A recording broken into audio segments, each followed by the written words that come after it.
하나님의 말씀은 요한복음 12장 1절부터 16절까지입니다. 나사로가 살아나서 집에서 잔치를 하고 있습니다. 마리아가 예수님을 위해 비싼 향유를 깨뜨려 그녀의 머리카락으로 예수의 발을 씻기십니다.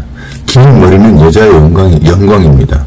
민수기 5장 18절을 읽어보면 여자들이 머리를 풀어서 정리하지 않는 것은 부정하다는 의미입니다. 우리는 주님 앞에 죄인이고 부정한 자임을 고백해야 합니다. 누군가의 발 앞에 무릎을 꿇는다는 것은 상대방의 겸손을 표현하며 절대 순종한다는 의미입니다. 이것이 자기를 부인하는 태도입니다. 자신의 영광과 가장 귀한 것을 예수님처럼 마리아도 그렇게 한 것이에요. 예수님 자신을 언제 드렸잖아요. 또 우리 믿는 이도 그렇게 해야 되는 거예요. 그런데 마리아가 머리카락으로 기름을 발라 주의 발을 씻길 때 그 기름이 마리아의 머리에 묻습니다. 결국 주의 영광의 길을 마리아가 함께 가는 것을 상징합니다.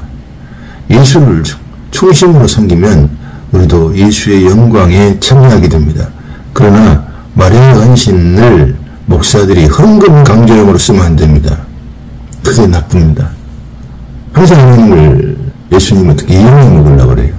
목사도 그렇고 성도들도 그렇고요. 마리아의 헌신은 아름답습니다. 그러나 복을 받기 위한 어떤 꼼수를 가진 헌신이 아닙니다. 예수님께 감사하고 사랑하며 예수님의 죽으심을 준비하는 헌신입니다. 어떻게 그걸 알았냐고요? 성령께서 알려주셨겠죠. 7절 8절을 읽어보면 이것이 예수님의 장례식을 위한 준비입니다.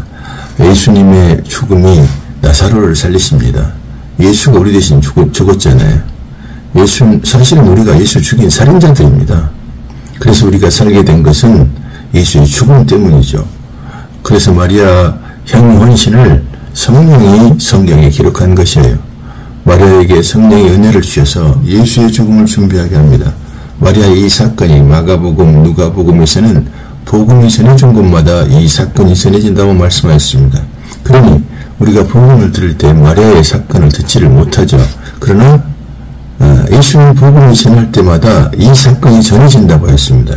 이것은 이 마리아의 이런 내용이 아니라 예수님의 죽으심과 부활 승천을 말씀하신 거예요. 2절 3절에 마리아의 향유 냄새가 집안에 가득합니다. 우리도 주님의 죽으심에 감사하고 내가 예수님 때문에 영생을 얻었다 고백해야 됩니다. 그것으로 감사하면 교회는 천국의 향기가 가득할 것입니다. 늘 감사가 있고 예수님의 은혜를 참여하면 교회는 금방 천국이 되어버려요. 4절 5절에 그 향유는 비쌉니다. 일본 노동자 1년 동안 일한 돈의 액수입니다. 예수를 배신할 가룟 유다는 비싼 향유를 팔아서 가난한 사람들을 돕지 않고 허비한다고 마리아를 책망합니다. 마리아는 예수님의 길을 갑니다.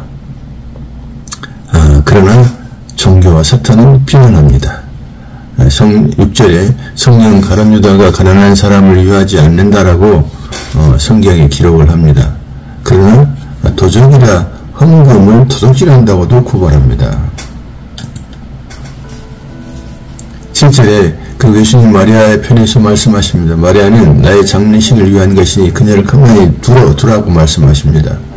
8절에 가난한 자는 항상 나와 함께한다. 그러나 나는 그렇지 않다. 주님이 곧 죽으실 것을 말씀하시는 것입니다. 사도행전에 나오는 초대교회는 가난한 사람이 없었습니다. 서로 공동으로 물질을 나누었기 때문이죠. 지금은 이런 교회를 찾아볼 수가 없습니다. 부분적으로는 경험할 수 있습니다. 그러나 이 모습은 장차 천국에서 예수 그리스도를 통해 일어날 일을 미리 보여주신 것입니다. 천국에서는 예수 그리스도를 통해 이런 완전한 공동체가 이루어진다는 설명입니다. 그래서 예수님이 우리가 이 땅에 사는 동안은 주님 오실 때까지 가난한 사람 항상 우리가 함께 한다고 말씀하신 겁니다. 9절에 많은 유대인들이 예수와 나사로를 보기 위해 모였습니다. 10절 11절에 대제사장들이 나사로까지 죽이려고 했습니다. 나사로 때문에 사람들이 예수를 더 많이 믿었기 때문이죠. 12절에 명절에 예수가 예루살렘에 온다고 큰 우리가 모였습니다. 13절에 그들은 예수를 향해서 종려나무까지를 흔들며 호산나 호산나 외쳤습니다. 호산나의 단어의 의미는 지금 구원하소서라는 뜻입니다. 그들은 주의 이름으로 오신 이스라엘 왕이라고 예수를 찬송했습니다. 그러나 그들은 예수가 더 그들이 원하는 기적을 일으키지 않으니 예수를 버려버립니다. 큰 인간이 이렇습니다. 그리고 십자가에 죽이라고 소리를 칩니다. 인간의 기적을 추구하는 신앙과 율법적인 신앙은 이렇게 변심을 합니다. 나는 아무 기적이 없어도 고통 가운데서 주님을 사랑하며 따를 수 있는가 생각해 봐야 합니다. 14절에 예수는 한 어린 나귀를 타셨습니다. 우스운 모습입니다. 겸손과 인내와 섬김과 사랑의 왕이십니다. 모두 그 길을 가야 합니다. 성령이 예수의 길을 가게 하십니다. 사람들은 예수와 예수 믿는 사람들을 우습게 봅니다. 그러나 하나님은 예수 안에서 우리를 백마탄 왕자들로 보십니다. 하나님 우리를 보신 게 중요하다고 생각하는 사람들이 성령의 은혜를 입은 사람들입니다. 예수는 왕들이 타는 백마나 맹마를 타지 않았습니다. 그는 겸손의 왕이십니다. 세상 사람들과 종교인들이 생각하는 왕의 모습을 깨버리십니다. 너에게 예수님의 나귀 새끼를 타라고 하시면 타겠니? 라고 이제 우리는 도전을 해봐야 되죠. 너의 나귀 새끼는 무엇이냐? 가난이냐? 병듦이냐? 실수냐? 죄들이냐? 자식들의 문제냐? 남편의 문제냐? 여러 가지 문제들로 우리가 우습게 될 때가 많아요. 그 나귀 새끼입니다. 나귀 우습잖아요. 좀 볼품이 없잖아요. 안 믿는 사람들을 그렇게 소롱할 수 있다 그 말이에요. 그게 뭐야 이게 이렇게. 사람들이 말하기를 너는 예수 믿는 게 네 거를 뭐냐 이렇게 말하는 거예요. 왜 예수 믿는 자를 돕지 않느냐? 옆처럼 우리를 조롱할 때가 많고요. 우리는 조롱당합니다. 우리 이런 모습으로 보일 때가 많죠. 나는 백마를 타기로 우리는 주께서는 나귀 새끼를 타라고 하십니다. 세상 사람의 길과 우리의 길이 다릅니다.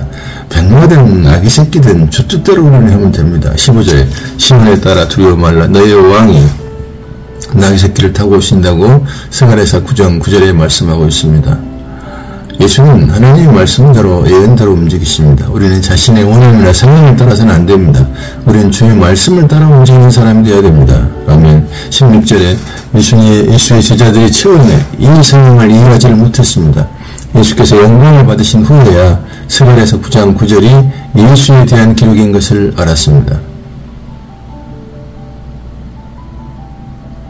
나귀 새끼 타신 예수가 마귀와 세상을 부셔버립니다.